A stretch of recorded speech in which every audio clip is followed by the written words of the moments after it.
somebody got it, and I called him, and I'm freaking out. Lenny Kravitz, the legend who snatched 4 Grammys back-to-back, was the kind of superstar every 90s kid saw as untouchable. Smooth voice, killer style, and a life that looked like it was wrapped in gold. From the outside, it seemed like everything he touched turned into art, like destiny itself had him on speed dial. But behind that shine, Lenny was carrying a secret shadow. There was a side of his story that stayed locked away for decades, hidden deep where the spotlight couldn't reach. That darkness started right at home, in a place where love, strict lessons, and betrayal mixed into something twisted.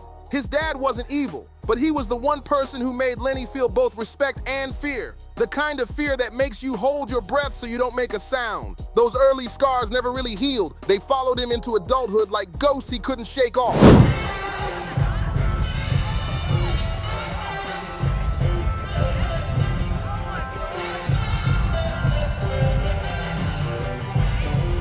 Only after both his parents passed did the truth inside him finally break free, like the last lock on a memory snapping open. So what secret was he guarding all this time? What made a star with everything stay quiet for so long? It all traces back to one thing, a childhood that woke him up to a harsh truth he never saw coming. It wasn't about hate or discrimination at first, it was about innocence. Before the age of 6, Lenny lived in a world where color didn't exist, until one shocking moment forced him to see himself through someone else's eyes. Lenny Kravitz grew up in a home bursting with art, rhythm, and open minds. His parents were true old-school New York creatives, the kind of people who welcomed everyone, no matter their race, religion, or beliefs. The Kravitz kitchen wasn't just for food, it was a creative playground where his mom, Roxy, fried fish while writing lines for her hit sitcom, and his dad's jazz buddies filled the air with music and laughter. In that world, skin color didn't matter, and it was just another shade in the background, like the color of the lamps in their cozy living room. Lenny once said, "I knew what color my mother's skin was, what color my father's skin was, but I never thought it meant anything." Growing up like that, how could he have thought any differently? When your home celebrates everyone equally, there's no reason to divide the world by shades of skin. But the moment he stepped outside that safe bubble, the world showed its cold reality, and it hit him fast. The harsh truth didn't come from some angry adult, but from another kid. A 6-year-old just like him. On his first day at PS6, still clutching his parents' hands, a boy ran up, pointed straight at his face, and yelled, "Your dad is white, your mom is black." It wasn't a question. It was an accusation shouted like he'd done something wrong. That little boy didn't come up with those words on his own. He was just echoing what he'd heard at home, repeating grown-up poison disguised as values. Here I am, stuck, but it's time. What you need is a love. A man to take over. Oh, girl, don't go get it up.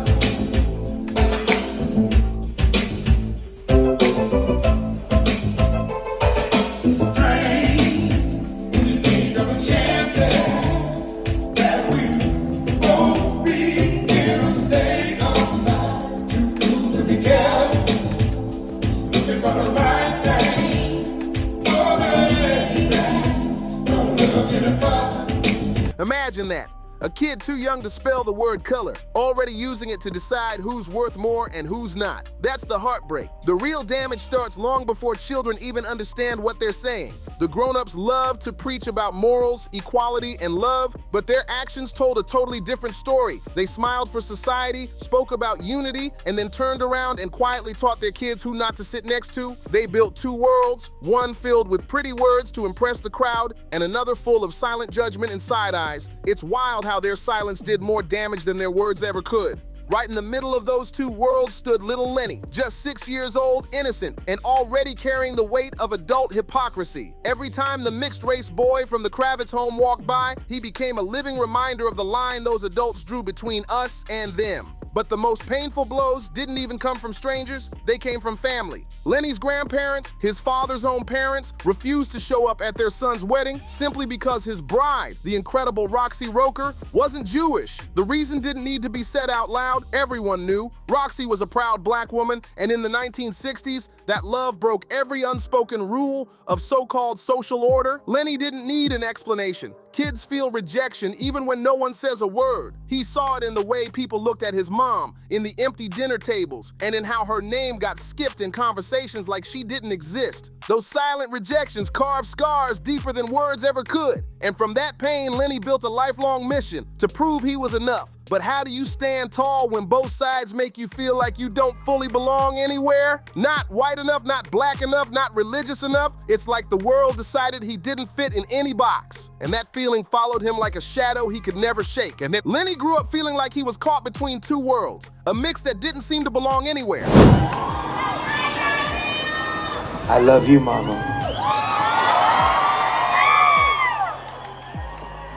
I love you so much, I'm gonna take you back in time. His only real escape. Music didn't care about his background, his skin tone, or what side he came from. It just cared about sound, soul, and skill. In that space, talent was the only language that mattered. Nobody asked, which side are you on? They just listened to the rhythm and felt the truth pouring out of him. For the first time, Lenny found a place where he didn't have to defend who he was. The stage didn't judge him, it accepted him. From that moment on, he realized that if he could be undeniably great, no one could ever use his skin color to define or limit him. At just 10 years old, his world shifted again when his family moved to Los Angeles after his mother joined the Jeffersons. It was a new city, full of color and diversity. Yet that memory of his first school day back in New York still cut deep, leaving a scar that time couldn't erase. That pain became his creative engine, shaping a sound that couldn't be boxed in. His music wasn't just rock or soul or funk, it was all of it, fused into something completely his own. And when the spotlight finally hit, it didn't just shine, it exploded. His rise to fame came like thunder, impossible to ignore. Winning 4 Grammys in a row from 1999 to 2002 wasn't luck. It was history in motion. 1 win shows talent, 2 show mastery, 3 show dominance, but 4 straight years, that's pure legend. Lenny didn't just take off,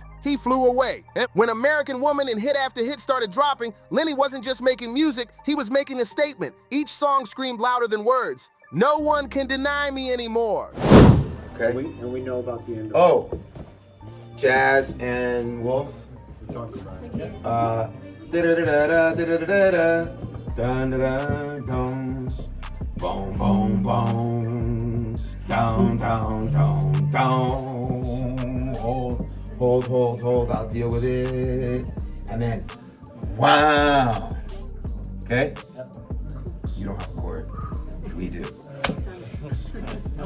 You want? His story looked like a smooth rise from a $5 rental car to Grammy glory. But beneath the shine was a fight deeper than fame could ever fix. Chris Gardner ran to save his son. Lenny ran to protect his mother from a marriage falling apart and a father he feared he might turn into. That happy family image, it was nothing but a TV illusion, polished and picture perfect, just thick enough to hide the cracks beneath. Behind the smiles, pain was simmering in silence, and Lenny grew up breathing it in. The world saw his father as the model man, sharp suits, commanding voice, and that classic gentleman charm. But for Lenny, that wasn't a role to admire. It was a warning sign. He'd seen how love mixed with control could turn warmth into something cold, how silence could cut deeper than any argument. The moment that truly scarred him wasn't a headline or a family argument.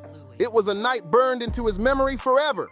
A little boy standing in a dim Manhattan hallway beside his mother, watching her keep her calm as she knocked on another woman's door. She didn't shout, didn't cry, she just said quietly, "Tell him it's time to come home."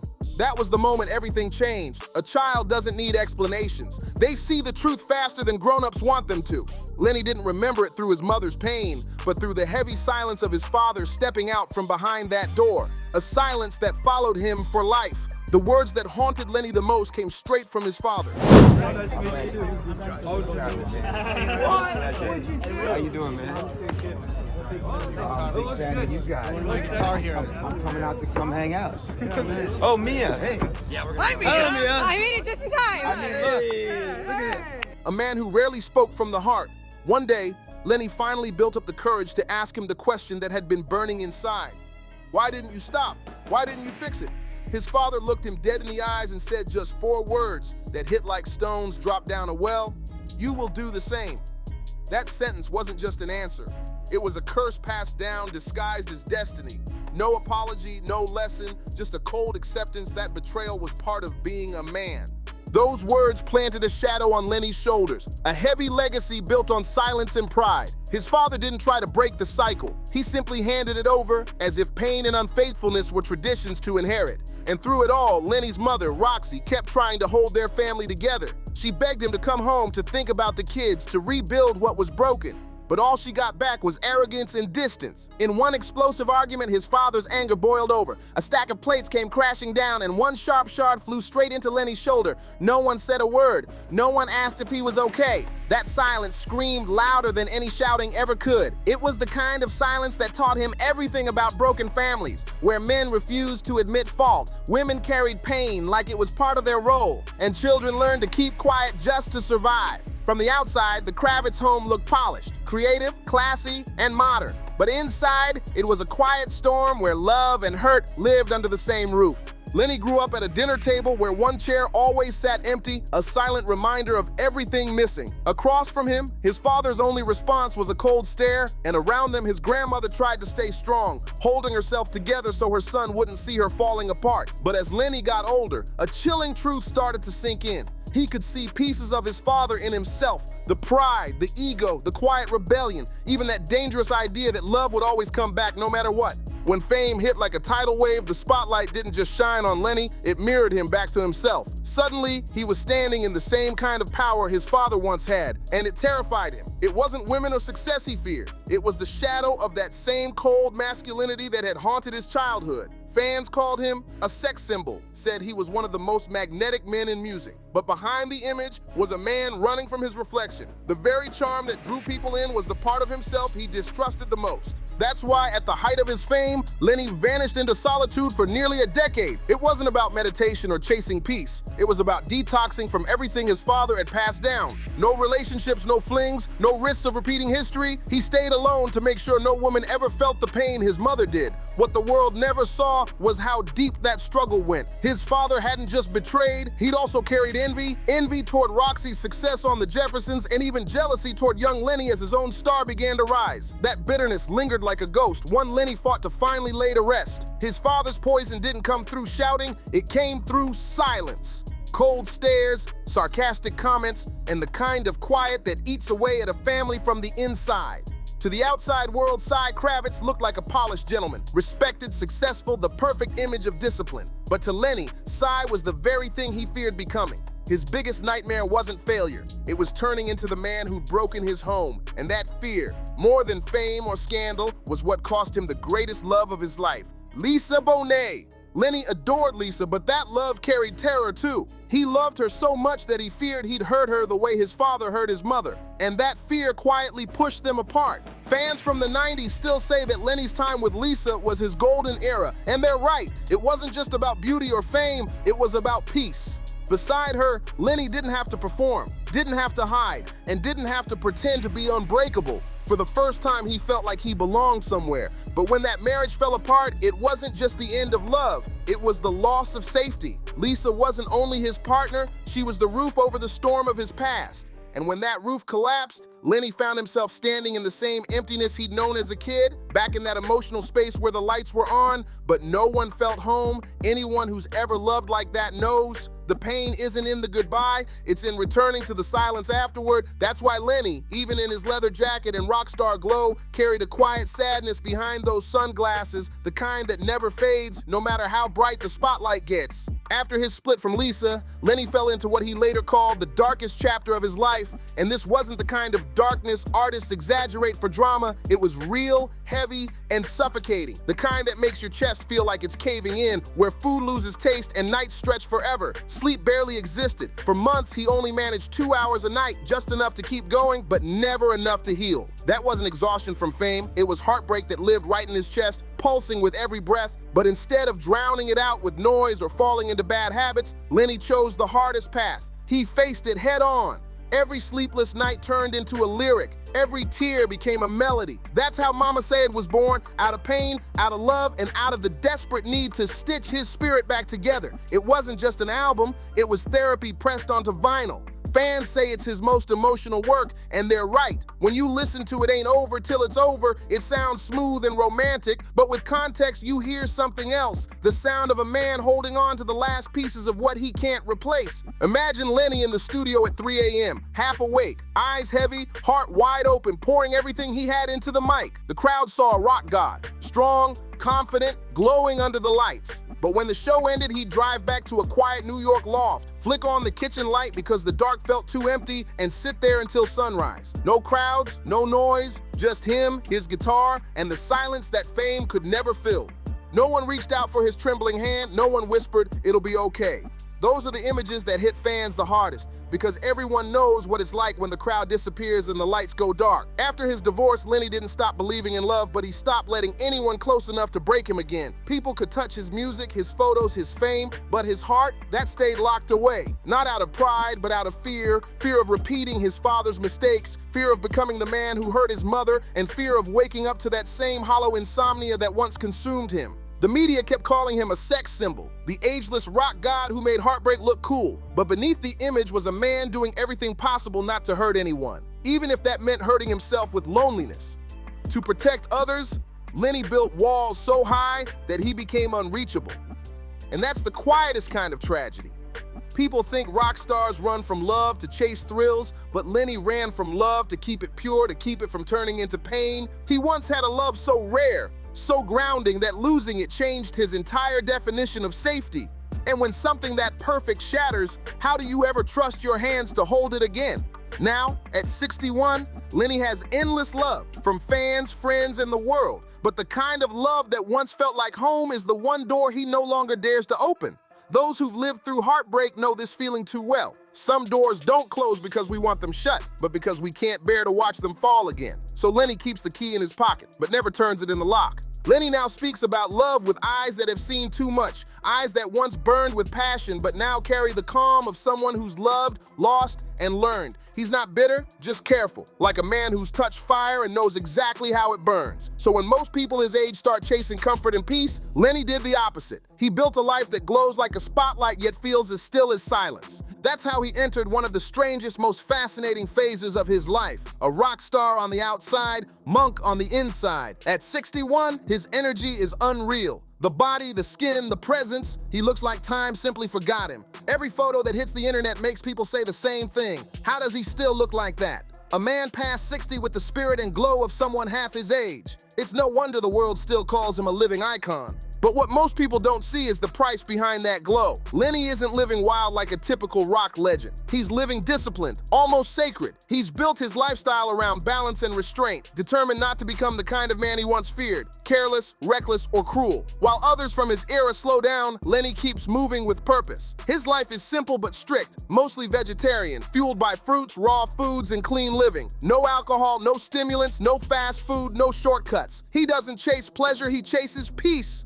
The outside world calls it healthy, but for Lenny, it's survival. His way of keeping his soul as strong as his music and never letting darkness take the stage again. For Lenny, his strict lifestyle isn't about vanity. It's purification, a way to keep his spirit clean and his mind steady on the path he's built with years of pain and growth. The body may look strong, but that's not the goal. Discipline is. Every workout, every early morning session feels more like a ritual than exercise. Sometimes he trains for hours, even when everyone else is asleep, not for show, not for fame, but for control. Control over the parts of himself that once threatened to break him. This isn't about image, it's about survival. Lenny uses training to guard himself against the same weaknesses he saw in his father: neglect, anger, and emotional chaos that tore love apart. Each drop of sweat is like a promise to never let those traits take root in him. From a psychological angle, his discipline is his armor. It's how he protects the man he's become from the ghosts of who he could have been. He's seen firsthand what happens when talent and reputation aren't matched by integrity. His father had everything the world could admire,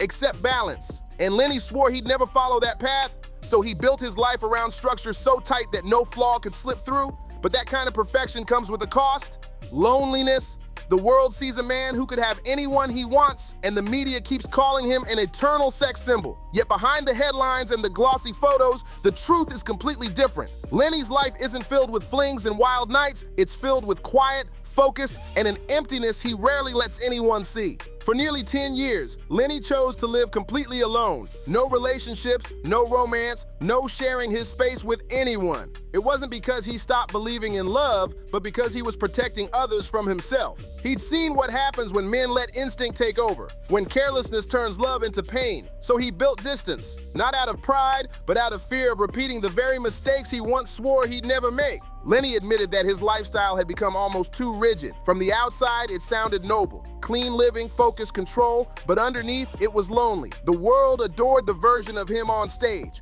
Wild hair flying, leather jacket shining, voice full of fire. But behind closed doors, the real Lenny lived quietly, almost monastically. No noise, no chaos, just calm discipline. His home wasn't filled with parties or people, it was filled with silence and self-reflection. For nearly a decade, his heart stayed locked away, untouched and guarded. Rock stars are supposed to live fast, love loud, make mistakes, and light up headlines. But Lenny went the other way. He chose stillness instead of scandal, solitude instead of sparks.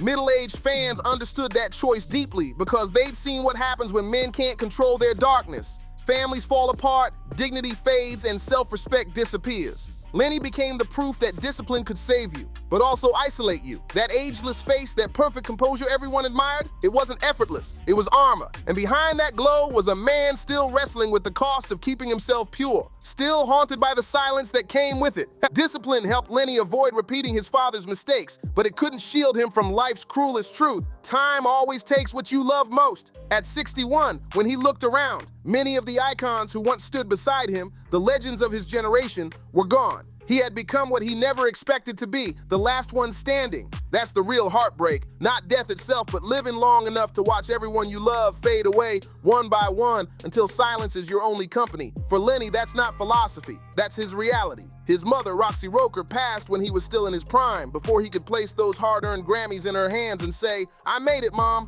Roxy wasn't just his mother, she was his compass. The one person who truly saw him when the world tried to box him in by color, culture, or fame. When she died, it felt like the anchor that kept him balanced was cut loose. The world saw success, but inside, Lenny drifted. Even now, he still replays old episodes of The Jeffersons, not out of nostalgia, but because it's the only way he can still hear her voice, the voice that taught him kindness before fame ever called his name. And then came another loss, his father, Lenny Kravitz, a man who left behind more questions than answers, more silence than closure. Lenny had hoped for a conversation, a reckoning, maybe even forgiveness. But life didn't give him that chance, so he carried those questions with him, tucked somewhere between the chords of his songs and the quiet nights where even music couldn't fill the empty space they left behind. Betrayal, distance, and silence. Those were the ghosts that never stopped following Lenny, even after his father's death. When Lenny Kravitz passed away, it didn't close the chapter, it sealed it shut with unanswered questions inside. Some wounds don't heal when the source is gone, they just settle deep in your chest, quiet but heavy like stones that never move.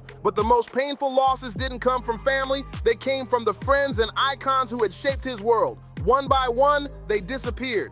Prince, the man who inspired him to fuse soul with rebellion. David Bowie, who once invited him to share the stage and showed him what fearless artistry looked like. Tom Petty, the calm spirit in rock's chaos. And Michael Jackson, the legend whose death sent shockwaves across the planet. Each departure left a silence that even music couldn't fill. Now, when Lenny stands under the spotlight, the applause feels different. The stage that once felt alive now echoes with memories of those who once stood beside him. There's no loneliness deeper than performing in front of thousands, knowing the ones who truly understood the grind, the art, the madness are gone. Every tour, every concert, there's always a split second when he looks up and something flickers in his eyes. Not pride, not exhaustion, but nostalgia. It's the bittersweet ache of realizing his generation, the one that turned music into culture, rebellion into art, has faded into history. Lenny carries their spirit like a torch, but also like a weight, knowing he's now the last voice from a time that can never be repeated. Now only a handful remain, and Lenny Kravitz is one of the last standing. To the world, he still shines bright, ageless, powerful, unstoppable. But what the crowd doesn't see is the space between his notes, the invisible silence where he leaves room for those who can't share the stage anymore. For an artist like Lenny, the hardest part isn't reaching fame,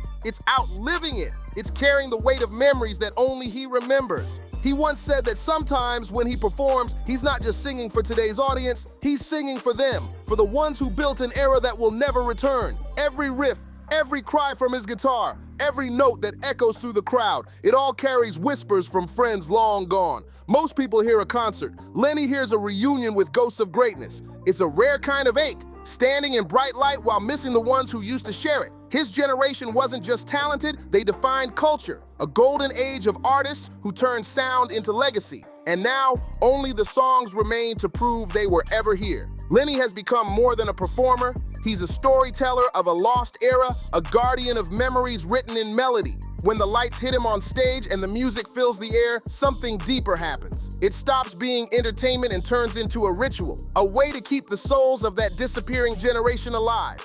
In those moments, you can feel it. The past, the pain, and the pride, all blending into one. And that's when you finally understand. Lenny isn't just performing, he's preserving history. Even legends carry their own tragedies. Not the tragedy of being forgotten, but of remembering everything when you're the last one left to tell the story. When people look at Lenny Kravitz today, they see brilliance that refuses to dim, a body that time forgot, a calm confidence, and those magnetic eyes that once made a whole generation stop and stare. But that shine only shows one side. The other half, quieter, heavier, lives in the cracks that the spotlight never touches. Zoom in close, and what you'll find isn't just the tale of a lucky rock star, it's the lifelong story of a boy who spent years proving he had the right to exist. The first scar came early, a child who learned about the world's cruelty not through hate-filled lectures but through small, piercing moments, a classmate's cruel shout, the cold distance of relatives, and the quiet avoidance of adults who couldn't face difference. Those moments stitched together the painful truth, I don't belong anywhere. And that wound, once opened, never truly closes. Then came the second cut, the shadow of his father, a man who taught him everything he didn't want to become. Lenny spent a lifetime running from that darkness, from cold silence, betrayal, and the emotional distance that destroyed his home. What people see on stage is the control, the focus, the perfection is more than talent. It's survival. Every note, every move, every breath is part of a fight to stay free from that shadow. So when the lights hit Lenny Kravitz and the world sees timeless beauty, what's really shining through is resilience. The light of someone who's been broken, rebuilt, and still stands strong enough to sing about it. Most people don't realize that Cy Kravitz was once a big name, a man with real power and influence. But to Lenny, his father wasn't a legend.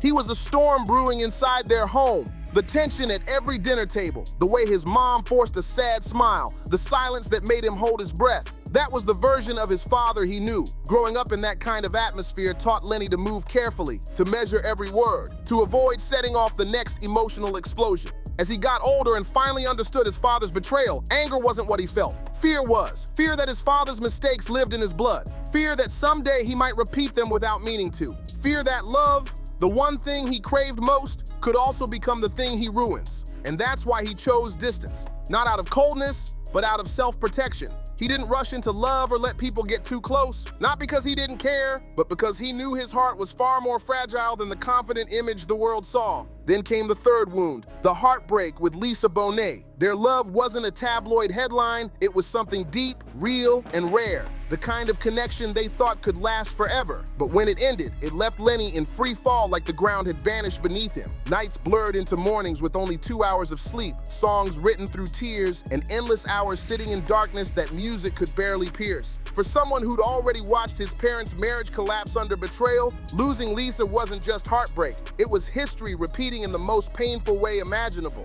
A breakup isn't just pain, it's a mirror that drags back every memory you tried to bury. After Lisa, Lenny didn't stop believing in love, but he learned to ration it. He set limits fast and built walls even faster. A heart that once loved too deeply now wore armor. Because when you fall in that hard once, you'll do anything to make sure it doesn't happen again. That led to the fourth wound, a soul wrapped in discipline. People look at Lenny and see strength, youth, and control, but they don't realize what's behind it. A man afraid of losing control even for a moment. Every part of his life runs on precision. How he eats, trains, feels, and even how he hurts. He doesn't allow himself to drift too far, to give in to instinct, or to let the darkness of his father's shadow return. To outsiders, it's a healthy lifestyle, but to Lenny, it's survival. A system built to keep his heart and mind from shattering again. Then comes the final cut, the one that hits the hardest. Standing alone in a generation that's fading away, the friends who once shared his tours, the legends who shaped music, Prince, Bowie, Tom Petty, Michael Jackson, all gone one by one.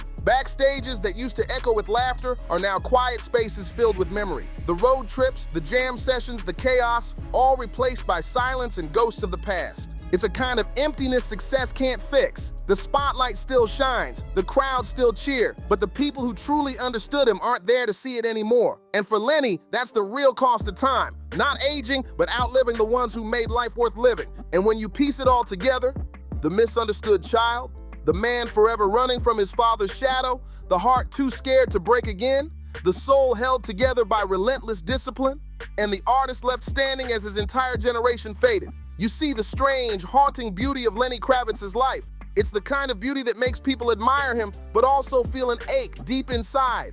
Beautiful because he never gave up, because he faced every storm with grace and came out standing tall. But painful because the price of that strength was everything no one could see. The sacrifices, the sleepless nights, the silence that fame could never fill. Maybe that's why so many who've lived through heartbreak or loss, who feared turning into the person that once hurt them, connect so deeply with Lenny's story. They see pieces of themselves in his resilience, his quiet struggle, his unshakable calm. Every time he steps on stage and sings, that emotion ripples back through time. Raw, familiar, and real. And when you see him now, calm, powerful, seemingly complete, you can't help but wonder, a man who has everything the world could offer, has he ever truly found peace? If you felt this story, make sure to like, share, and subscribe. There's more coming your way soon. See you on the next one.